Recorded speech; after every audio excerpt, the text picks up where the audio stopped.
आज गृह मंत्री अमित शाह ने पहले चरण में बीजेपी की सीटों को लेकर एक नया दावा किया।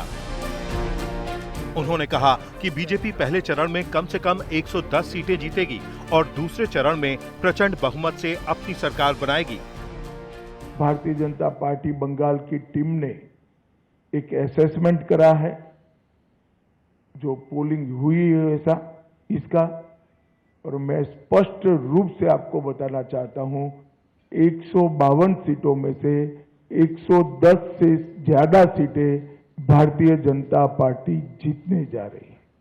इसका मतलब है कि दूसरे चुनाव चरण को मिलाकर हम प्रचंड बहुमत के साथ बंगाल में शुद्ध रूप से भारतीय जनता पार्टी की सरकार बनाने वाले हैं।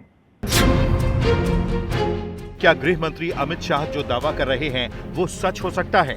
110 सीटें जीतने का मतलब है पहले चरण की 72% सीटें जीतना, जबकि पिछले चुनावों में बीजेपी ने 39% सीटें ही जीती थीं।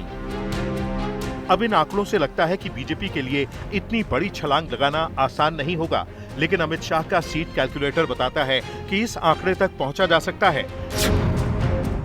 पहले चरण में 110 सीटें जीतने के लिए बीजेपी को पिछली बार से 51 सीटें ज्यादा जीतनी होंगी।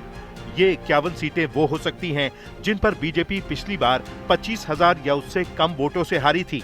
25,000 वोटों का आंकड़ा इसलिए अहम है क्योंकि इस बार स्पेशल इंटेंसिव डिवीजन के तहत हर सीट से औसतन 28,525 वोटर्स हटाए गए हैं। अब इन मतदाताओं के हटने से बीजेपी के लिए उन 51 सीटों पर लड़ाई आसान हो सकती है जहां वो पिछली बार हार गई थी। अगर बीजेपी ये 51 सीटें जीतती है और अपनी पिछली 59 सीटों को भी बरकरार रखती है तो वो पहले चरण में 110 सीटों के आंकड़े तक पहुंच सकती है। यहाँ 110 सीटें जीतने का मतलब ये भी होगा कि दूसरे चरण में बीजेपी को बहुमत के लिए सिर्फ 38 सीटें ही और जीतनी होंगी,